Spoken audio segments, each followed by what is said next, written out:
தமிழக வெற்றி கழகத்தை பொறுத்தவரையிலும்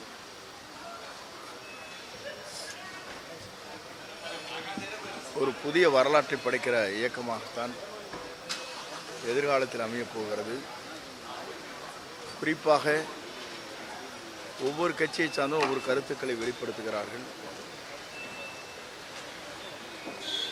இப்போது மக்களுடைய நிலை என்ன இருக்கிறது என்பதை களத்திலே தான் காண வேண்டும். நேற்று தினம் 2 நிகழ்ச்சியை நான் கலந்து கொண்டேன். ஆர்ப்பரித்து வருகிற மக்கள் அலை, வரவேற்பு கொடுக்கின்ற இளம்பெண்களுடைய நிலை, இதை காணுகிற போது முதலிடம் 2வது இடம் என்பது அல்ல, உலகத்திலே செல்வாக்கு மிக்க யார் என்பதை ஆய்வு ஒன்று நடைபெற்றிருக்கிறது.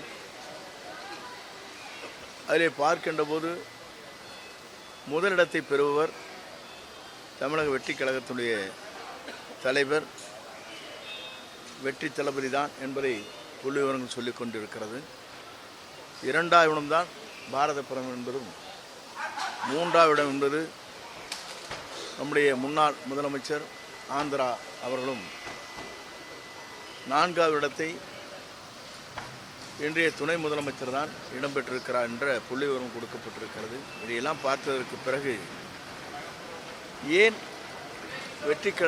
தமிழக வெற்றி கழகத்தை எல்லோரும் கூர்ந்து கவனித்துக் கொண்டிருக்கிறார் என்று சொன்னால், முதலிடத்திலே வந்து கொண்டிருக்கிறது, அடுத்த முதல்வர் அவர்தான் என்பதை காலம் பதில் சொல்ல இருக்கிறது.